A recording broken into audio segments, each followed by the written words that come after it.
वीरों का अपमान मेवाड़ बर्दाश्त नहीं करेगा। चित्तौड़गढ़ में जौहर श्रद्धांजलि समारोह का हुआ आयोजन। मुख्यमंत्री भजनलाल शर्मा पहुंचे कार्यक्रम। राणा सांगा के बयान को लेकर सपा सांसद पर साधा निशाना। चित्तौड़गढ़ ऐतिहासिक दुर्ग फतेह प्रकाश के प्रांगण में जौहर स्मृति संस्थान द्वारा आयोजित जौहर मेले में प्रदेश के मुख्यमंत्री भजनलाल शर्मा सहित खेल राज्य मंत्री राज्यवर्धन सिंह, सहकारिता मंत्री गौतम दत्त, जिले की प्रभारी मंत्री मंजू वाघमार सहित कई जनप्रतिनिधि शामिल हुए। मुख्यमंत्री भजनलाल शर्मा का संस्थान की ओर से स्वागत अभिनंदन किया गया। इस दौरान कार्यक्रम को संबोधित करते हुए उन्होंने कहा कि चित्तौड़ त्याग, शौर्य और बलिदान की धरती है। इसके कण कण में स्वाभिमान बसा हुआ है। देश में चर्चित समाजवादी पार्टी के सांसद के महाराणा सांगा के बयान को लेकर पलटवार करते हुए मुख्यमंत्री भजनलाल शर्मा ने कहा कि एनडीए गठबंधन द्वारा महाराणा सांगा पर जो टिप्पणी की गई है वह माफी योग्य नहीं है। महाराणा सांगा वीर प्रतापी योद्धा थे जिन्होंने दुश्मन के घर में जाकर उनसे युद्ध लड़ा था। ये तो तोपों का प्रयोग हुआ, वरना इतिहास कुछ और ही लिखा जाता। इस दौरान मुख्यमंत्री भजनलाल शर्मा ने इस बयान पर माफी मांगे जाने और समाजवादी पार्टी के अध्यक्ष से सांसद का इस्तीफा लेने की मांग भी की। वहीं मंत्री राज्यवर्धन सिंह राठौड़ ने कहा कि मेवाड़ का खून खोलता है जब दिल्ली में बैठकर कोई मेवाड़ के इतिहास के बारे में गलत बात करता है। उन्होंने संघ के जीवन पर परिचय डालते हुए उन्हें प्रतापी योद्धा बताया और कहा कि ऐसे व्यक्ति का अपमान बर्दाश्त करने योग्य नहीं है। साथ ही उन्होंने मेवाड़ की परंपराओं को और जौहर को याद करते हुए युवा शक्ति से राष्ट्रभक्ति की प्रेरणा लेने का आह्वान किया। इस दौरान जौहर स्मृति संस्थान की ओर से पहले शहर के प्रमुख मार्ग में शोभायात्रा का आयोजन किया गया, जिसका जगह जगह तोरण द्वार सजाकर लोगों ने अभिनंदन किया। कार्यक्रम को चित्तौड़गढ़ विधायक चंद्रभान सिंह, संस्थान के अध्यक्ष राव नरेंद्र सिंह ने भी संबोधित किया और मुख्यमंत्री से कार्यक्रम के लिए सहयोग देने की मांग की। कार्यक्रम के दौरान समाज की प्रतिभाओं का सम्मान भी किया गया। मंच से विधायक चंद्रभान सिंह को मंत्रिमंडल में लेने की भी बात कही। किस प्रकार रहा आयोजन, क्या कहा मुख्यमंत्री ने? चिन्ह भेंट कर नंदन अभिनंदन करावे। चित्तौड़ के पुरुषों के अटूट रूप से सत्य साबित हो रहा है। में एक लगन थी, उत्साह था और देश प्रेम की भावना थी। इन्हीं से अनुप्रेरित साहिबा कीर्तिशेष राजऋषि धोली और श्रीमान दुर्गा सिंह जमूद के साथ ध्वजवाहक रहे। महाशिवरात्रि का यह महोत्सव उन्हीं का उपमान। चित्तौड़ के पधारे सत्कर्मों को जो श्रद्धा है, उनकी ओजस्वी तेजस्वी वाणी में पधारे हुए अतिथियों का अभिनंदन उद्बोधन की निवेदना है। रावत नरेंद्र सिंह जी शक्तावत। अभिनंदन उद्बोधन की निवेदना है। रावत नरेंद्र सिंह जी शक्तावत, अध्यक्ष जौहर स्मृति संस्थान चित्तौड़गढ़। ओजस्वी खंडहरों, स्मारकों, देवालयों, जलाशयों विवरण इसमें प्रस्तुत हुआ है और कवि कीर्तिदत्त के लोकप्रिय कवि वाचन भी इसमें हुआ है। वेदना मिट जाती चित्तौड़ के नाम से, वेदना मिट जाती चित्तौड़ के नाम से, चेतना जग जाती चित्तौड़ के नाम से। इतिहास में अब भी चित्तौड़ की भाती है, इतिहास में अब भी चित्तौड़। स्वतंत्र सेना के इंटेलिजेंस विभाग में स्पेशलिस्ट के रूप में पिछले 30 वर्षों से कार्यरत थे।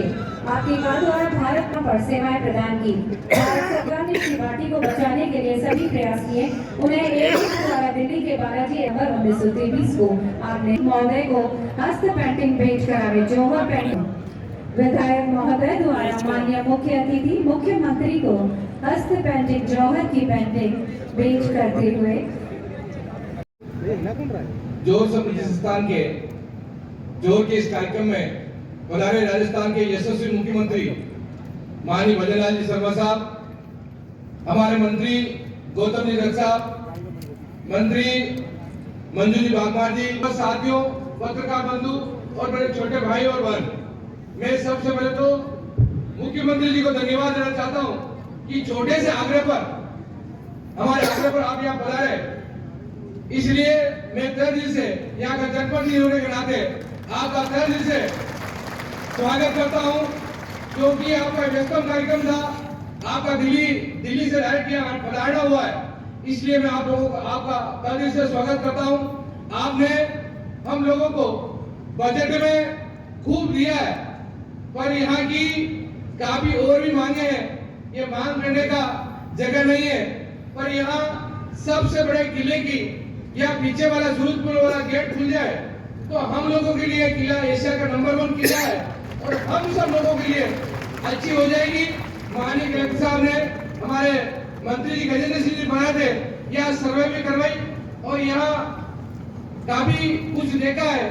तो आप एक बार मन से भरवा देंगे तो ये हमारा दरवाजा खुल जाएगा और पीछे वाला गेट चालू हो जाएगा, क्योंकि आज हमारे ऊपर आने में काफी परेशानी आई है और नीचे से 6-7 किलोमीटर सब लोग पैदल बजा रहे हैं और 11 बजे से आपका वेट कर रहे हैं। इसलिए आपके मुख आने से ये आप घोषणा करेंगे और हमारी रिवर फ्रंट की चित्तौड़ की 2 नदियां चित्तौड़ शहर के बीचों बीच निकलती है, रिवर फ्रंट की हमारी बहुत बड़ी मांग है।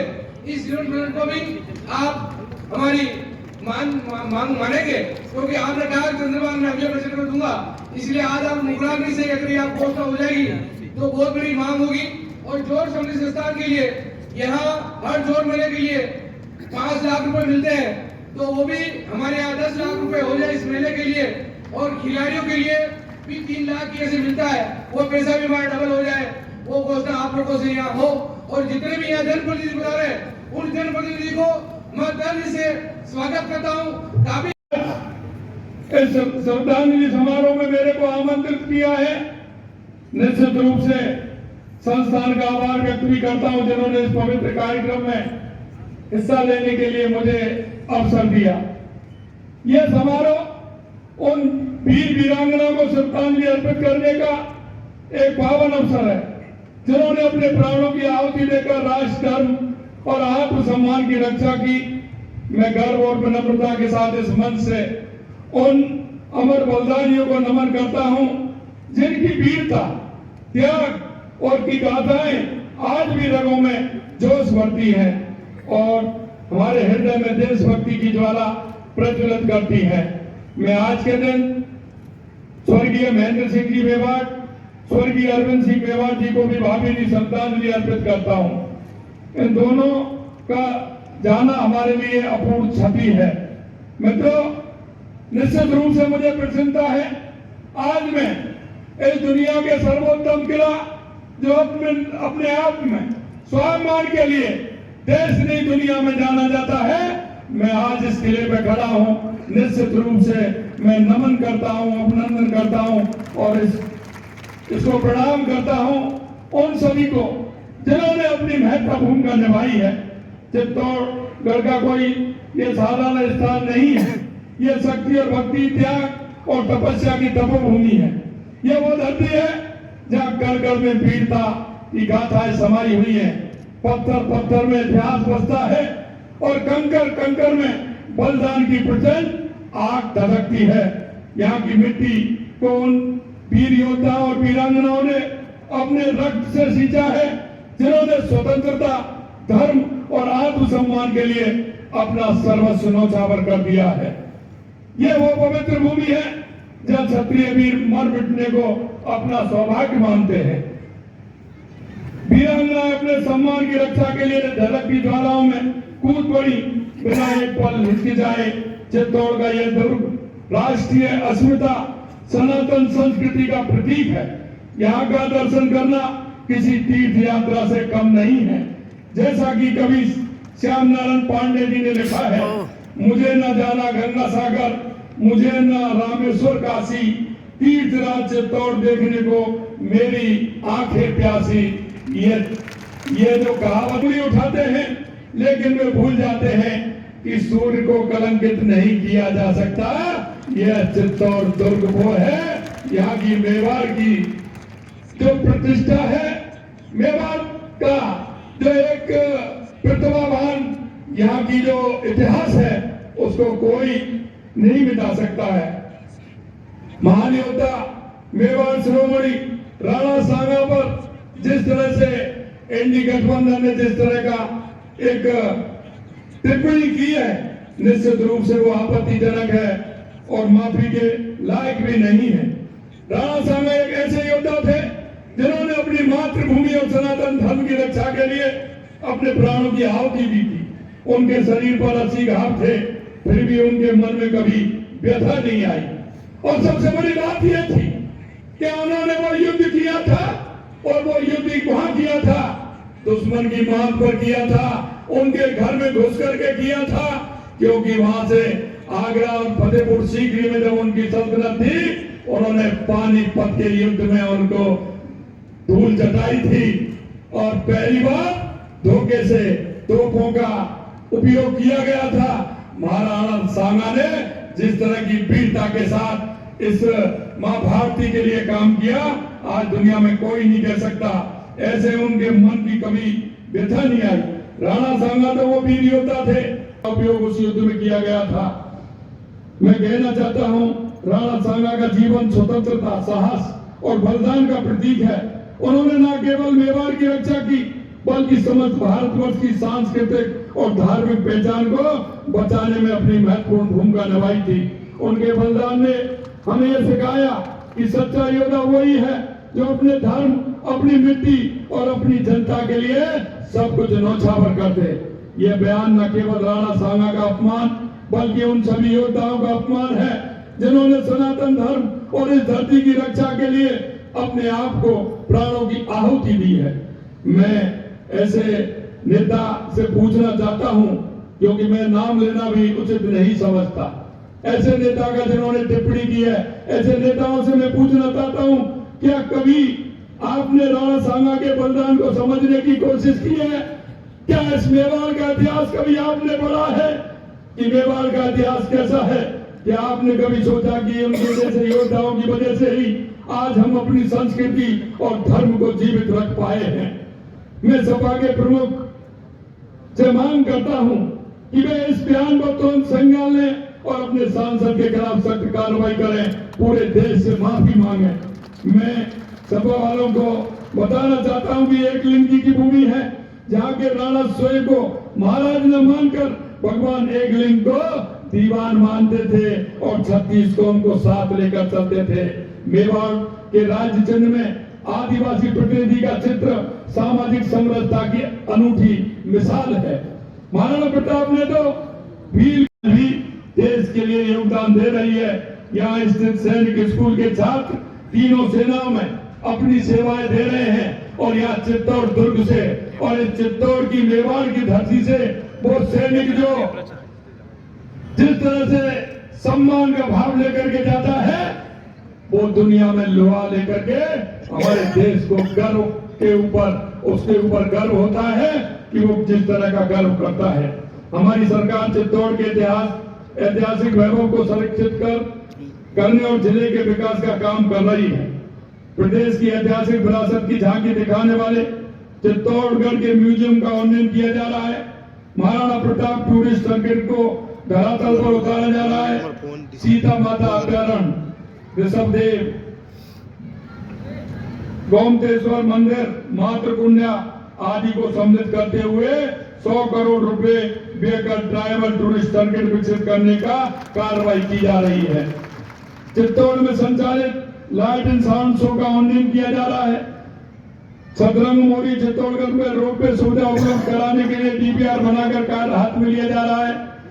जाखम नदी और बांध के अतिशेष जल के फीडर नहर के माध्यम से राजसमंद बांध से लाकर चित्तौड़ एवं भीलवाड़ा के बांधों को भरने संबंधी कार्य किए जाएंगे। जिससे उदयपुर, चित्तौड़ और भीलवाड़ा में पेयजल तथा लगभग 70,000 हेक्टेयर सिंचित को रिजर्वेशन होगा। आज हम यहाँ केवल श्रद्धांजलि देने नहीं आए, बल्कि उस शौर्य और त्याग की भावना को अपने जीवन में उतारने का संकल्प लेने के लिए आए हैं। मैं कहना चाहता हूं, क्योंकि आपके विधायक बहुत ही होशियार हैं। होशियार किस लिए हैं? एक काम लेकर के जाते हैं, 2 काम लेकर के जाते हैं और मेरे से कहते हैं कि काम कुछ नहीं है बच्चा, बस मैं तो मिलने के लिए आ रहा हूं। और जब मिलने आते हैं तो 2, 4, 5 पेपर साथ लेकर के आते हैं कि ये भी होना चाहिए, ये भी होना चाहिए। तो बहुत ही होशियार हैं, उनको चिंता रहती है। इसलिए मैं कहना चाहता हूं, माननीय विधायक जी ने और हमारे अध्यक्ष जी ने जो बात रखी है, निश्चित रूप से हमारी सरकार उस पर संज्ञान लेगी। और मैं देख रहा हूं आप सभी की जो तालियां बजी थी, निश्चित रूप से हमारी सरकार जिस संकल्प को लेकर के राजस्थान की जनता ने जिस समर्पित भाव से हमारी भारतीय जनता पार्टी की सरकार को बनाया है, हम आपको विश्वास दिलाना चाहते हैं मेरे भाई और बहनों कि हम उस संकल्प पत्र को भी पूरा करेंगे और आपकी भाव और भावनाओं को भी पूरा करेंगे, यह मैं विश्वास दिलाता हूं। कुछ काम हमारे अध्यक्ष जी ने बताए हैं, निश्चित रूप से वो काम भी होंगे। और आपने जो बताया है, क्योंकि आप कह रहे थे जौहर मेले के लिए बजट कम है, आप निश्चिंत रहिए, मेला करिए, सरकार पूरी तरह से आपकी मदद करेगी, आप निश्चिंत रहिए। आज के इस अवसर पर मैं इतना कहना चाहता हूं, जो यहाँ का इतिहास है, निश्चित रूप से उस इतिहास को बनाए रखने की हम सभी की जिम्मेदारी है। और हम सभी जिम्मेदारी लेते हुए, क्योंकि ये मेवाड़ की धरती है और जहां से मैं बोल रहा हूं, ये वो किला है, ये देश नहीं दुनिया इसको जानती है। जब मैं देश में भी जाता हूं तो मैं हमेशा यहाँ का जिक्र करता हूं। मैं कई देशों में भी गया तो वहां भी मैं जाता हूं तो मेरी इस भूमि का मैं जिक्र करता हूं। इसलिए ये आपको कहने की आवश्यकता नहीं है, ये हमारे स्वाभिमान की धरती है, ये हमारे सम्मान की धरती है। जो हमें करना होगा निश्चित रूप से पूरा उसको करेंगे। वीरों और वीरांगनाओं का बलिदान हमें सिखाता है कि स्वतंत्रता और सम्मान से बढ़कर कुछ नहीं है। अंत में मैं जौहर स्मृति संस्थान के इस पुनीत कार्य के लिए धन्यवाद देता हूं और उन सभी अमर माताओं को सत सत नमन करता हूं जिन्होंने इस धरती को अपने रक्त से सींचा है। और आप सभी लोग इस कार्यक्रम में बहुत ही बड़ी संख्या में आप पधारे हैं, आप सभी को भी धन्यवाद। हमेशा की तरह हम जौहर श्रद्धांजलि सभा का आयोजन कर रहे हैं और एक दूसरे से बातचीत करने का एक अवसर मिल रहा है। याद भी करते हैं हम दिनों को, प्रेरणा भी लेते हैं उन वीर नारियों से भी, योद्धाओं से भी, अपने इतिहास से भी, और एक तरह से संकल्पित भी होते हैं, संकल्प भी लेते हैं कि हमें अपना जीवन कैसे जीना है। हम सभी के लिए ये एकमात्र जीवन है और जो करना है वो इसी जीवन में करना है। समाज में ख्याति प्राप्त करनी, आर्थिक रूप से मजबूत होने हैं, राजनीतिक रूप से मजबूत होने हैं, जो करना है इसी जीवन में करना है। और चुनौतियां कम नहीं है। यहां जितने मेरे सामने बैठे हैं सबके घरों में कोई ना कोई चुनौती है, सबके जीवन में कोई ना कोई कठिनाई है। लेकिन आज हम यहां जब आए और अपने इतिहास के अंदर झांक के देखते हैं और आज इस जौहर श्रद्धांजलि सभा में आए हैं, कुछ ना कुछ तो सीखना है, कुछ ना कुछ तो प्रेरणा लेनी है, कुछ ना कुछ तो नया करना है, नहीं तो जीवन ऐसे ही चलता रहेगा। याद करिए, जौहर बोलना बहुत आसान है, लेकिन जौहर करना, इसको जरा एक बार मन में उतार कर देखिए, एक बार जरा एहसास करके देखिए कि मरने के तरीके तो और भी हैं, वीर गति को प्राप्त करने के तरीके तो और भी है, लेकिन केवल जौहर ही क्यों, साका जौहर की परंपरा जो दर्जनों बार हुई, यही सिखाती है हमें कि हमारे अंदर अंश किसका है, हम किसका खून है और हमारे अंदर क्या काबिलियत है, ये सिखाती है। जब हम इस बात को याद करते हैं कि हमारे पूर्वजों ने जब ऐसा समय आया कि ये निश्चय करना पड़ा कि अब मृत्यु ही स्वीकार है, जब ये तय करना पड़ा कि शरीर दुश्मन के हाथ में नहीं पड़ना चाहिए, अब केवल सम्मान, स्वाभिमान इस चित्तौड़ का, इस मेवाड़ का केवल मृत्यु में है, ये तय करना अपने आप में कितनी बड़ी बात है। और वो भी जौहर से जब आग लगती है, अगर आप जहर खाते हैं, अपने आप को कटार से घोंप लेते हैं, तो मृत्यु कुछ क्षण में हो जाती है और शायद दर्द भी नहीं होता होगा, लेकिन जौहर करके यह तय करना कि दुश्मन हमें परास्त कर सकता है, लेकिन यह शरीर दुश्मन के हाथ कभी नहीं लग सकता, ये जो संकल्प है, ये जौहर है। दुश्मन के हाथ केवल राख लगेगी, केवल राख। और आप सोचिए वो दुश्मन जो हमला कर रहा हो और बंदी बनाना चाहता हो, उसके हौसले कितने पस्त होंगे जब उसको ये ज्ञात होगा कि जिसको वो परास्त करने आया था उनमें इतनी हिम्मत है कि वो आग के अंदर कूद कर जौहर कर सकते हैं, जो दुश्मन कभी कल्पना भी नहीं कर सकता।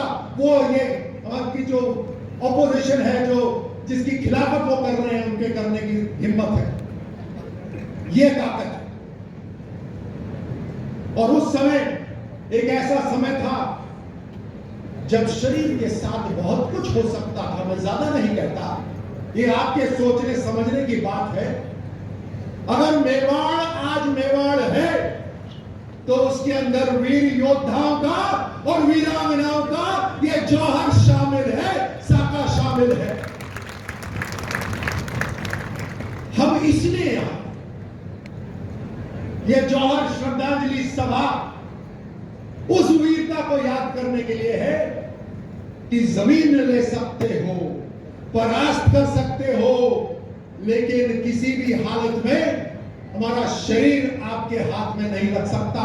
और उन युवाओं का सोचो, जिन युवाओं ने जौहर होते देखा होगा, उनका खून कितना खौलता होगा। जब हमारा आज यहां पर बैठ के खून खौल सकता है, तो उस समय देखने वालों का खून कितना खौलता होगा। तलवारें चमकती होंगी, लड़ने को तैयार संकल्प रहता होगा। ये जौहर का असली जो असर है हमारी इस भूमि की वीरता के लिए, उसे हमें याद करना जरूरी है। राजस्थान वीरों की भूमि है, निसंदेह। हर क्षेत्र में राजस्थान के हर क्षेत्र के अंदर आपको वीरता दिखाई देती थे, तब जाकर कहीं उन्हें मृत्यु प्राप्त होती होगी। कोई एक सेकंड में नहीं जाता। ऐसे वीरों को अपमानित करना क्या मेवाड़ को स्वीकार है? बोलना जरूरी है। यहां पर जौहर हुए, यहां पर युद्ध हुए, आक्रमणकर्ताओं को 1000 साल तक रोका। आज जो हमारा धर्म जीवित है, सनातन जीवित है, जो हमारी आजादी, संस्कृति, हमारे संस्कार सब जीवित है, उसके लिए हमें कहीं ना कहीं हमारे पूर्वजों को धन्यवाद देना है। कितने लोग ने अपना बलिदान दिया हो, उन्हें धन्यवाद देना होगा। और कैसे देंगे धन्यवाद? अपना कुछ न कुछ इस देश को समर्पित कर कर, अपने परिवार को मजबूत करके हमें ये धन्यवाद देना होगा। ऐसे बैठ के ताली बजाकर नहीं होगा। हमारे पूर्वजों ने हमें इतिहास दिया है, एक ऐसा इतिहास दिया है जिससे हम गौरवान्वित हैं। क्या हम अपने आने वाली पीढ़ी को एक भविष्य नहीं दे सकते? क्या उन्होंने इतिहास दिया, हमें भविष्य देना है। केवल ताली से नहीं, केवल कहीं बैठ के जयगान से नहीं, लेकिन संकल्पित होकर। यहां इतनी बड़ी मात्रा में मातृशक्ति बैठी, वो भी वही मां थी जो मां आप है। वो भी हमारे वही पूर्वज है, जो हमारा ही अंश है उनके अंदर, या हमारे अंदर उनका ही अंश है। हम उनसे अलग नहीं है। हमारा खून भी वही, हमारे अंदर अंश भी वही, हम अलग नहीं है। तो फिर ये कमजोरी क्यों? हमें संकल्प लेना बहुत जरूरी है कि अगर उन्होंने हमें इतिहास दिया है तो हम भारत को भविष्य देंगे, व्यक्तिगत रूप से मजबूत होंगे। राष्ट्र तो आज तकरीबन 100 करोड़ से ऊपर है, 140 करोड़, लेकिन व्यक्तिगत रूप से मजबूत होना। यहां जितने लोग मेरे सामने बैठे, खासतौर से युवा, मेरे से बड़े हैं, मार्गदर्शन करें हमारा, लेकिन जितने युवा हैं और खासतौर से मातृशक्ति कानून के तहत वो इजाजत मांगने की बात कर रहे हैं, लेकिन ये भी उन्हें मालूम है कि वो किस तरह की